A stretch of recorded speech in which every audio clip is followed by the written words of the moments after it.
அனைவருக்கும் வணக்கம். கடந்த வகுப்பில் கவனத்தை தீர்மானிக்கக்கூடிய புறக்காரணிகள் என்னென்ன, அகக்காரணிகள் என்னென்ன, அதை பற்றி நம்ம பார்த்தோம்.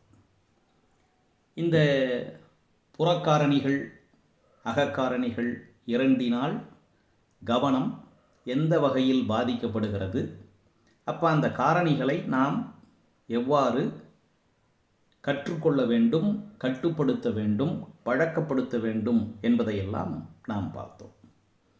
இன்று நாம் பார்க்க இருக்கக்கூடியது கவனத்தினுடைய வகைகள், டைப்ஸ் ஆஃப் அட்டென்ஷன். இந்த கவனத்தை பொதுவாக இரண்டு வகையாக பிரிப்பார்கள்.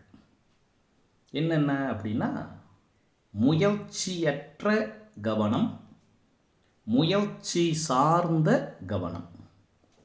முயற்சியற்ற கவனம் அதை என்ன சொல்லுவாங்கன்னா, இச்சைக்கு உட்படாத கவனம் அப்படின்னு சொல்லுவாங்க. அப்படின்னா என்ன? எந்த முயற்சியும் இல்லாமல், அதாவது கவனிப்பவன் எந்த முயற்சியையும் மேற்கொள்ளாமல் ஒரு கவனம் அங்கு நடக்குமானால் அது முயற்சியற்ற கவனம். அங்கே கவனிப்பவன் எந்த முயற்சியையும் மேற்கொள்வதில்லை, ஆனால் அங்கே கவனம் நடக்கிறது. அப்போ என்ன ஆகும் அப்படின்னா, அந்த கவனம் எதனால் ஏற்படும்? புறக்காரணிகளால், வெளியிலிருந்து வரக்கூடிய தூண்டுதல்களால் ஏற்படும். இந்த நம்ம பெரிய சத்தம் பார்த்தோம் இல்லைங்களா, போயிட்டு இருக்கோம், நம்ம எதையும் கவனிக்கணும்னு போகலை, ஆனால் ஒரு சத்தம் கேட்குது, சத்தம் கேட்ட உடனே அந்த இடத்தை நம்ம கவனிக்கிறோம். அந்த கவனம் இவர்கள் முயன்று அந்த கவனத்தை செய்யவில்லை, ஆனால் அங்கே இருக்கக்கூடிய புறத்தூண்டுதல், புறக்காரணி இவனை கவனிக்க வைக்கிறது. அந்த மாதிரி இருந்தால் அதற்கு பேர் முயற்சியற்ற கவனம். நம்ம போயிட்டு இருக்கோம், ஒரு பெரிய சினிமா போஸ்டர் அங்கே ஒட்டியிருக்காங்க, நம்ம அதை கவனிக்கிறோம். நாம் சினிமா போஸ்டரை கவனிக்கணுன்றதுக்காக அங்கே போகலை, ஆனால் நம்ம போன இடத்துல இருந்த சினிமா போஸ்டரை நாம் கவனிக்கிறோம். அதுதான் முயற்சியற்ற கவனம். பளீர் என ஒரு வெளிச்சம் அடிக்குதுன்னு வச்சுக்கோங்களேன், அந்த வெளிச்சத்தை பார்க்கறதுக்காக நம்ம போகலை, ஆனால் அந்த வெளிச்சம் வந்த உடனே அந்த பக்கம் நம்ம திரும்பி கவனிக்கிறோம். இது முயற்சியற்ற கவனம். அப்போ முயற்சி சார்ந்த கவனம் அப்படின்னா என்ன? முயற்சி சார்ந்த கவனம்னா, கவனத்தை மேற்கொள்ளக்கூடிய ஒருவன் அவன் முயன்று ஓரிடத்திலே தன்னுடைய கவனத்தை செலுத்துவது முயற்சி சார்ந்த கவனம். அதை என்ன சொல்லுவாங்கன்னா, தன் விருப்பமுள்ள கவனம். இச்சைனா விருப்பம், இச்சைக்கு உட்பட்ட கவனம் அப்படின்னு சொல்லுவாங்க. அப்போ இந்த இடத்துல எது முக்கியம்னா, புறக்காரணிகள் முக்கியம் இல்லை, கவனிப்பவனினுடைய அகக்காரணிகள். ஏன்னா கவனிப்பவன் தான் முயன்று இதை கவனிக்க வேண்டும் என்ற குறிப்பிட்ட நோக்கத்தோடு கவனத்தை மேற்கொள்கிறார். அதனால் அதற்கு என்ன பேருனா முயற்சி சார்ந்த கவனம். அப்போ இங்கே எது பயன்படும்? கவனத்தினுடைய அகக்காரணிகள் பயன்படும். அவ்வாறு இருந்தால் அது முயற்சி சார்ந்த கவனம். அப்போ நீங்கள் எளிதாக புரிந்து கொள்ளலாம். கவனிக்கக்கூடிய ஒருவன் தன்னுடைய விருப்பத்தின் அடிப்படையில், தன்னுடைய தேவையின் அடிப்படையில் கவனத்தினுடைய அகக்காரணிகள் ஏதேனும் ஒன்றை பயன்படுத்தி இவனாக கவனித்தால் அது முயற்சி சார்ந்த கவனம். அவனுடைய முயற்சிக்கு உட்பட்ட கவனம், அவனுடைய விருப்பத்துக்கு உட்பட்ட கவனம். அப்படி இல்லாமல் கவனிக்கக்கூடிய நிலைமையே ஏற்படாத ஒரு சூழ்நிலையில் புறக்காரணிகளின் தூண்டுதலால் ஓரிடத்திலே ஒருவன் கவனத்தை செலுத்துவானால் அது முயற்சியற்ற கவனம், விருப்பத்துக்கு உட்படாத கவனம் என்று பொருள் கொள்ளப்படும். இந்த முயற்சி சார்ந்த கவனம்னு சொன்னோம் இல்லையா, அதை இரண்டு வகையாக பிரிக்கிறாங்க. கவனத்தை முயற்சி சார்ந்த கவனம், முயற்சி சாராத கவனம்னு ரெண்டாக பிரிச்சிட்டோம். இந்த முயற்சி சார்ந்த கவனத்தை இரண்டு வகையாக பிரிக்கிறாங்க. என்ன அப்படின்னா, தொகு முயற்சி சார் கவனம், இம்ப்ளிசிட் அப்படின்னு பேர், தொகு முயற்சி சார் கவனம். இன்னொன்று வெளிப்படை முயற்சி சார் கவனம். இது ரெண்டும் என்ன அப்படின்னா, இப்போ முயற்சி சார்ந்த கவனம்னா எவன் ஒருவன் கவனிக்கிறானோ அவன் முயன்று கவனிக்க வேண்டும். அவனுடைய விருப்பத்தின் அடிப்படையில் அந்த கவனம் இருக்க வேண்டும். ஒரு செயலை, ஒரு கவனத்தை ஆரம்பிக்கும் போது முயன்று அவனாக முயற்சி செய்து அந்த கவனத்தை தோற்றுவித்து கவனிக்க தொடங்கிவிட்ட பிறகு கவனத்தை தொடங்குவதற்கு முயற்சி தேவை, ஆரம்பிப்பதற்கு முயற்சி தேவை. ஆனால் அதுக்கப்புறமா அந்த முயற்சி அவனுக்கு தேவைப்படலைன்னு வச்சுக்கோங்களேன், அதுக்கு பேர் தொகு முயற்சி சார் கவனம். ஒரு முறை கவனத்தை அவன் முயன்று செலுத்த வேண்டும். அப்படி அவன் செலுத்திவிட்டால் அதன் பிறகு அவன் முயற்சி செய்ய வேண்டியதே இல்லை, தானாக கவனம் போயிட்டே இருக்கும். இப்போ மிகப்பெரிய கதை புத்தகங்கள் இருக்குது, மிகப்பெரிய கதை புத்தகங்கள். இப்போ பார்த்திங்கன்னா கல்கியினுடைய பொன்னியின் செல்வன், கல்கி பார்த்திபன் கனவுன்னு ஒரு புக் எழுதினார். முதல்ல வரலாற்று புதினங்களை எல்லாம் மக்கள் படிப்பார்களா அப்படின்னு தெரிந்து கொள்ள அதற்கு ஒரு பெருத்த வரவேற்பு வந்தது. அதன் பிறகு அதை போல 2 மடங்கு இருக்கக்கூடிய சிவகாமியின் சபதம்னு ஒரு புத்தகம் எழுதினார். அதன் பிறகு அவருடைய மாஸ்டர் பீஸ்னு சொல்லக்கூடிய சிவகாமியின் சபதத்தை போல 2 மடங்கு இருக்கக்கூடிய மிகப்பெரிய புத்தகமான பொன்னியின் செல்வன்ற புத்தகத்தை எழுதினார். மணிரத்னம் கூட அண்மையில் அதை 2 பகுதிகளாக பிரித்து திரைப்படமாக எடுத்தார். இந்த பொன்னியின் செல்வன் என்பது ஒரு காலகட்டத்திலே தமிழ்நாட்டிலே இருக்கக்கூடிய வாசகர்கள் மத்தியில் பெரும் வரவேற்பை பெற்ற ஒரு தொடர்.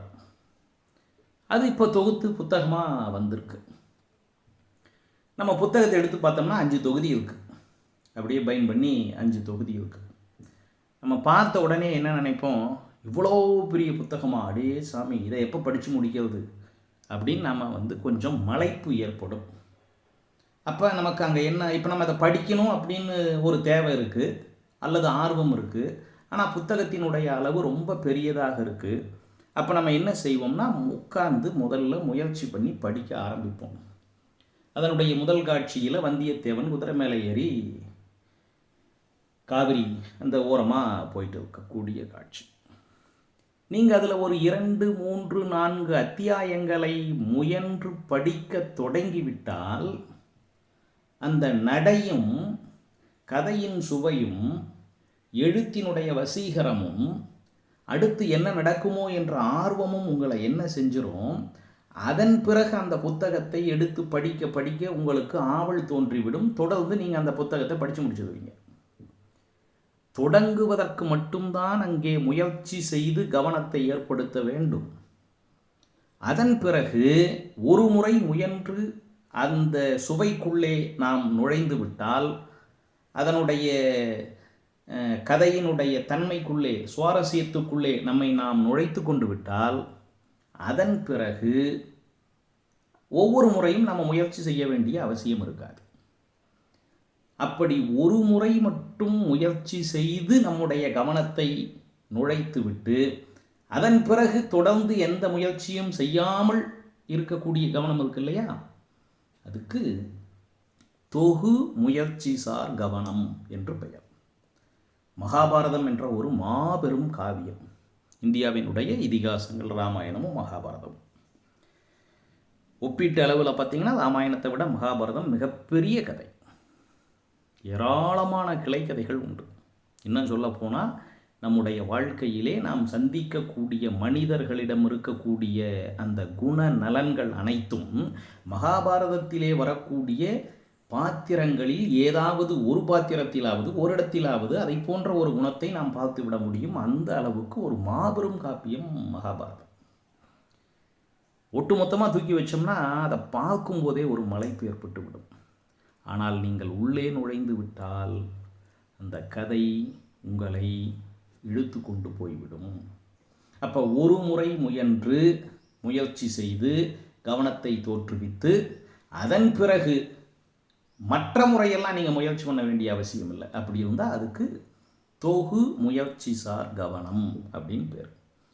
அப்போ முயற்சி சார் கவனத்தில் இன்னொன்று இருக்குன்னு சொன்னோம் இல்லையா, இன்னொரு வகை வெளிப்படை முயற்சி சார் கவனம், எக்ஸ்பிளிசிட் அப்படின்னு சொல்லக்கூடியது.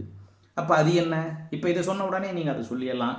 என்னன்னா, ஒரு முறை அல்ல, ஒவ்வொரு முறையும் நாம் முயன்று கவனத்தை அதன் மீது செலுத்தி ஆரம்பிக்க வேண்டும். அன்றைக்கு அது முடிந்து விடுகிறது. அடுத்த நாள் மறுபடியும் ஆரம்பிக்கும் போது முயன்று கவனத்தை செலுத்த வேண்டும். அன்னைக்கு முடிஞ்சது, அதற்கடுத்த நாள் ஆரம்பிக்கும் போது மறுபடியும் முயன்று கவனத்தை செலுத்த வேண்டும். இப்படி ஒவ்வொரு முறையும் நாம் முயன்று நம்முடைய கவனத்தை செலுத்தி ஒரு வேலையை செய்யணும்னு வச்சுக்கோங்க. அது வெளிப்படை முயற்சி சார் கவனம். நமக்கு பிடிக்காத ஒரு வேலையில் நம்ம சேர்ந்துட்டோம். காலையில் போய் அட்டண்டன்ஸில் கையெழுத்து போடும்போதே எப்படா முடியும் அப்படின்னு நினைப்போம், வேறு வழி இல்லை. ஆனால் அன்னைக்கு நம்ம வேலையை செஞ்சாகணும், நம்முடைய பொருளாதார நெருக்கடி. அப்போ என்ன செய்வோம்? அன்னைக்கு சரி வந்துட்டோம், செஞ்சு தான் ஆகணும். பிடிக்காத பாடங்களை படிக்க வேண்டிய மாணவர்கள் நிலைமை அப்படி தான் இருக்கும்னு வச்சுக்கோங்களேன். ஒரு பாடம் அவனுக்கு பிடிக்கல, வழக்கமாக நம்ம சொல்லக்கூடிய கணக்கு பாடமே ஒருத்தனுக்கு பிடிக்கல, ஆனாலும் படித்து தான் ஆகணும். அப்போ அவன் ஒவ்வொரு முறை கணக்கு புத்தகத்தை எடுக்கும் போதும் முயன்று கவனத்தை செலுத்தி படிக்க தொடங்க வேண்டும். அன்னைக்கு முடிச்சிட்டான், அதுக்கு அடுத்த நாள் மறுபடியும் புத்தகத்தை எடுக்கலாம். அன்னைக்கும் அவன் தன்னுடைய கவனத்தை அதிலே செலுத்த வேண்டும். அன்னைக்கு முடிஞ்சது, அதுக்கு அடுத்த நாள் மறுபடியும் கவனத்தை செலுத்த வேண்டும். இப்படி ஒவ்வொரு முறை தொடங்கும் போதும் கவனத்தை செலுத்தி அந்த செயலை செய்ய வேண்டிய நிலைமை இருந்தால் அது வெளிப்படை முயற்சி சார் கவனம். ஆக கவனத்தை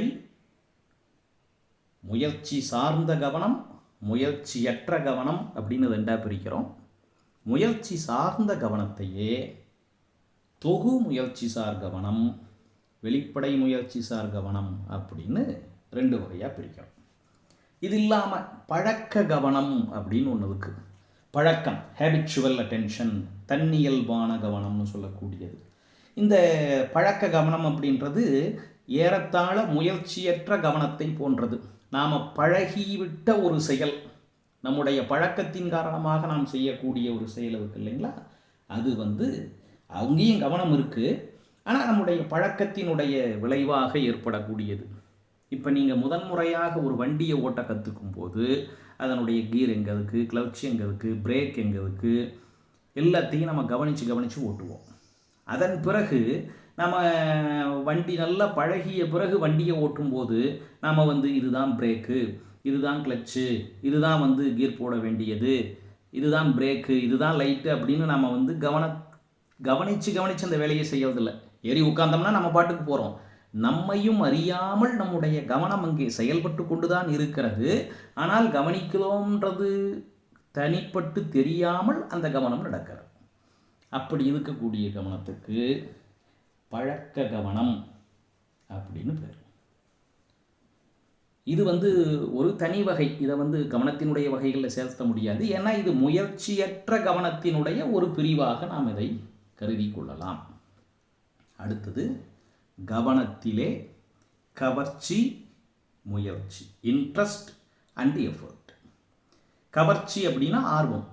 தமிழில் மொழிபெயர்க்கும் போது விருப்பம், ஆர்வம், கவர்ச்சி எல்லாத்துக்குமே இன்ட்ரெஸ்ட் அப்படின்ற சொல்லை தான் பயன்படுத்துகிறோம். இந்த இன்ட்ரெஸ்ட் இருக்குது இல்லைங்களா, ஆர்வம், அக்கறை, இது என்னன்னா மறைமுக கவனம்.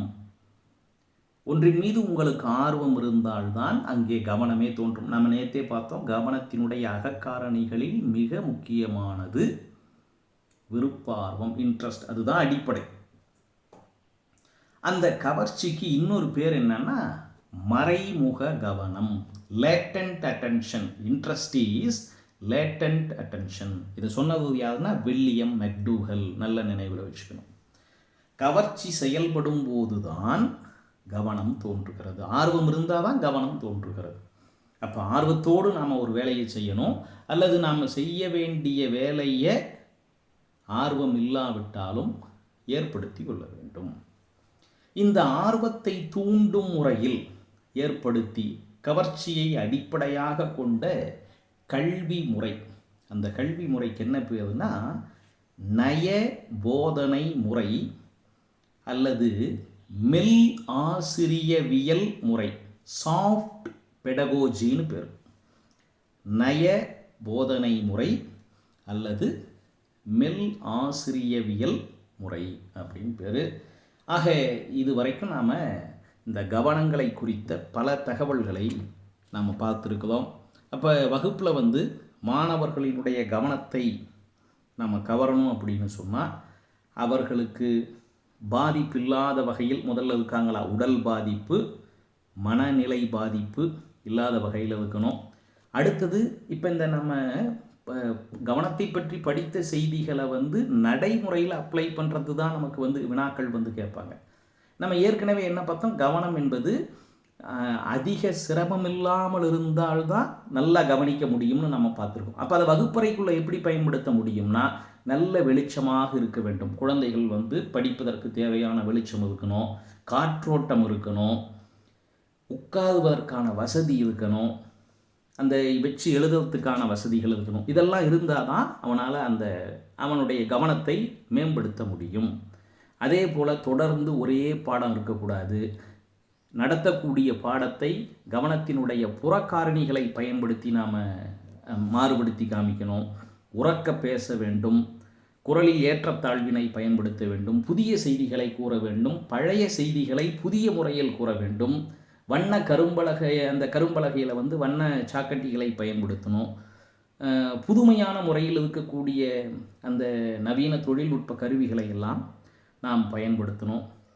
ரிப்பீட்டேஷன் ஒன்று சொன்னோம் இல்லையா, திரும்ப திரும்ப கூறுதல். அப்போ நாம் என்ன பண்ணணும், முக்கியமான கருத்துக்களை அவனை திரும்ப திரும்ப சொல்ல வைக்கணும், எழுத வைக்கணும். இது அந்த பாடத்தின் மீது ஆர்வத்தை தோன்றுமாறு நாம் செய்யணும். ப்ராஜெக்ட் ஒர்க்காக கொடுக்கணும். அவனுக்கு கவனத்தை இருக்கணும்னா வெறும் லெக்சர் மெத்தட் இல்லாமல் ப்ராஜெக்ட் மெத்தடாக கொடுக்கணும். கல்வி இணை செயல்பாடுகளுக்கு முக்கியத்துவம் கொடுக்கணும். இதெல்லாம் செய்யும் பொழுது அந்த கல்வி கற்பித்தல் என்பது கவனம் என்பதை மாணவர்களிடையே நம்மால் மேம்படுத்த முடியும். ஆக இந்த 3 வகுப்புகளில் கவனம் தொடர்பாக ஒரு சில முக்கியமான கருத்துக்களை எல்லாம் நம்ம பார்த்துருக்கோம்.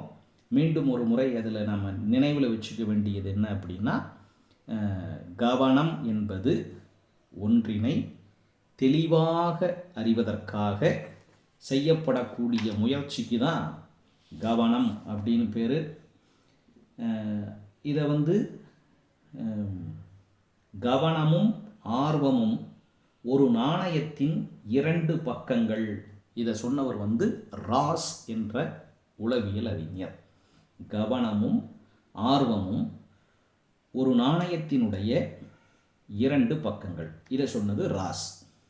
ஒரு பொருளை தெளிவாக அறிய செய்யப்படும் முயற்சி தான் கவனம். இதை சொன்னது யாருன்னா மெக்டூகல். நம்முடைய நனவு நிலை பரப்பில் பொருள்கள் பின்னணியில் இருக்கின்றன, நாம் கவனிப்பது அதனுடைய குவி மையத்தில் இருக்கு அப்படின்னு சொன்னது யாருன்னா ரூபின். அவர் கெஸ்டால்ட் அறிஞர். கவனித்தலினுடைய கோட்பாடுகளை நம்ம பார்க்குறோம். அது என்ன சொல்லுது, பல தூண்டல்களில் நாம் சிலவற்றை மட்டுமே தேர்வு செய்து கவனிக்கிறோம்னு சொல்கிறோம். ஹெப்னு ஒருத்தர் சொல்கிறாரு, கவனம் என்பது பெருமூளையின் செயல்பாடு அப்படின்னு சொன்னது ஹெப். பிராட்ஃபண்ட் அதிக வலுவில்லாத தூண்டல்களைத்தான் நம்மால் சிறப்பாக கவனிக்க முடியும்னு சொன்னது பிராட்ஃபண்ட். அடுத்தது கவன வீச்சு. ஒரு குறிப்பிட்ட நேரத்தில் ஒரே பார்வையில் ஒருவனால் எவ்வளவு பொருள்களை எவ்வளவு தூண்டல்களை கவனிக்க முடியுமோ அதுதான் கவன வீச்சுன்னு பேர். அதுக்கு புலன்காட்சி வீச்சு அப்படின்னும் இன்னொரு பெயர் உண்டு. கவன அகலம் அப்படின்னு அதை சொல்லுவோம். இந்த கவன வீச்சை அளக்க பயன்படக்கூடிய கருவி தான் டேசிஸ்டாஸ்கோப், கவன வீச்சரி கருவி. இதை வடிவமைத்தவர் ஆர்பி கேட்டல். இதில் என்ன இருக்கும், 4லிருந்து 8 வரைக்கும் புள்ளிகளிடப்பட்ட அட்டைகள் இருக்கும். டாட் ஃபிகரிங் கார்ட்ஸ்னு சொல்லக்கூடியது. குழந்தைகளினுடைய கவன வீச்சு 3லிருந்து 5, பெரியவங்களுடைய கவன வீச்சு 6லிருந்து 7. கவன வீச்சில் இன்னொரு முக்கியமான சோதனையை செய்தவர் ஜென்சன். 1870ஆம் ஆண்டு பளிங்கு கற்களின் மீதான சோதனையை அவர் செய்கிறாரு. அடுத்து கவன மாற்றம் அல்லது கவன அலைச்சல்னா நம்முடைய கவனம் ஊசலாடக்கூடிய தன்மை உடையது. தொடர்ந்து ஒரு பொருளை 10 வினாடிகளுக்கு மேலே நம்ம பார்க்க முடியாது. 5-6 வினாடிகளில் நம்முடைய கவனம் மாறிக்கொண்டே அலைந்து கொண்டே இருக்கும். கவனப்பகுப்புனா கவனத்தை 2ஆக பிரிக்க முடியாது. ஒரு நேரத்தில் ஒரு பொருளின் மீது, ஒரு தூண்டலின் மீது தான் நம்முடைய கவனத்தை செலுத்த முடியும். அப்போ 2-3 வேலையை செய்கிறவங்க என்ன செய்கிறாங்கன்னா, கவனத்தை 2-3 தூண்டல்களில் மிக விரைவாக மாற்றிக்கொண்டே இருக்கிறாங்க. அவங்க ஒரே நேரத்தில் 2 வேலையை செய்யறதில்லை. ஆனால் மிக குறுகிய நேரத்தில் ஒரு வேளை அதில் கவனத்தை செலுத்துகிறாங்க. அடுத்த வேலைக்கு தன்னுடைய கவனத்தை உடனே ஷிஃப்ட் பண்ணிக்கிறாங்க. ஒரு நேரத்தில் ஒரு செயலின், ஒரு தூண்டலின் மீது மட்டும்தான் நம்முடைய கவனத்தை செலுத்த முடியும். அதை 2ஆக பிரிக்க முடியாது. அதுதான் கவனப்பகுப்பு. அடுத்து கவனமின்மை அப்படின்னா, நாம் அதாவது குறிப்பிட்ட எந்த ஒரு தூண்டலையும் கவனிப்பவன் கவனிக்காமல் இருக்கக்கூடிய நிலை கவனமின்மை. இது அவனே செய்யாமல் இருக்கிறது, அவனே கவனிக்காமல் இருக்கிறது. அதுதான் கவனமின்மை. கவன சிதைவு அல்லது கவனக்குலைவுனா, அவன் ஒழுங்காக தான் கவனிச்சுட்டு இருப்பான். அவனுடைய கவனத்தை புறத்தூண்டுதல்கள் ஏதாவது பாதிப்பை ஏற்படுத்தி அவன் சரியாக கவனித்து கொண்டு இருக்கக்கூடிய இடத்துல வேற தேவையில்லாத தூண்டலை கவனிக்க செய்யக்கூடிய நிலைமைக்கு வந்தால் அதுக்கு தான் கவன சிதைவு அல்லது கவனக்குலைவு அப்படின்னு நம்ம சொல்கிறோம். அப்போ அதை நீக்குவதற்கு என்ன செய்யணும்? இந்த கவன சிதைவு இல்லாமல் ஒருத்தன் கவனிக்கணும்னா கான்சன்ட்ரேஷன், கூர்ந்து கவனிக்கக்கூடிய பயிற்சிகளை தர வேண்டும். அடுத்து கவனித்தலை தீர்மானிக்கக்கூடிய காரணிகளை 2ஆக பிரிக்கிறோம். கவனிக்கக்கூடிய பொருள் நம்முடைய கவனத்தை ஈர்த்தால் அது புறக்காரணி. கவனிப்பவன் அவனுடைய மனதின் பண்புகளால் கவனித்தலை மேற்கொண்டால் அது அகக்காரணி. புறக்காரணி எப்படி இருக்கணும்னா, அதனுடைய உருவ அளவு பெரியதாக இருக்கணும், வழக்கமாக இருக்கிறதுல ஒரு மாற்றம் இருக்கணும், அடர்த்தி அல்லது செறிவு, வேறுபாடு, புதுமை, இயங்கி கொண்டு இருக்கக்கூடிய, அசைந்து கொண்டு இருக்கக்கூடியது, திரும்ப திரும்ப ஏற்படக்கூடியது, முழுமை பெற்ற உருவமாக இருக்கிறது. இதெல்லாமே கவனித்தலை தீர்மானிக்கக்கூடிய புறக்காரணிகள். கவனித்தலை தீர்மானிக்கக்கூடிய அகக்காரணிகள் என்னென்னா, முதல் காரணி விருப்பார்வம். அதுதான் அடிப்படையானது. விருப்பார்வம், இன்ட்ரெஸ்ட். அடுத்தது தேவை. அடுத்தது ஆயத்த நிலை, மனநிலை, உடல்நிலை. இதெல்லாம் அடுத்தது. இன்னைக்கு நம்ம பார்த்தது கவனத்தினுடைய வகைகளை 2ஆக பிரிக்கலாம்.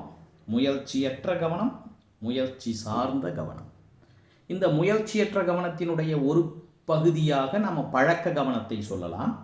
முயற்சி சார்ந்த கவனத்தை 2ஆக பிரிக்கிறோம். தொகு முயற்சி சார் கவனம், வெளிப்படை முயற்சி சார் கவனம் அப்படின்ட்டு. கவர்ச்சி அல்லது அக்கறை, அதுக்கு இன்னொரு பெயர் என்னன்னா மறைமுக கவனம், லேட்டன்ட் அட்டென்ஷன். இதை சொன்னது யார்? வில்லியம் மெக்டூகல்.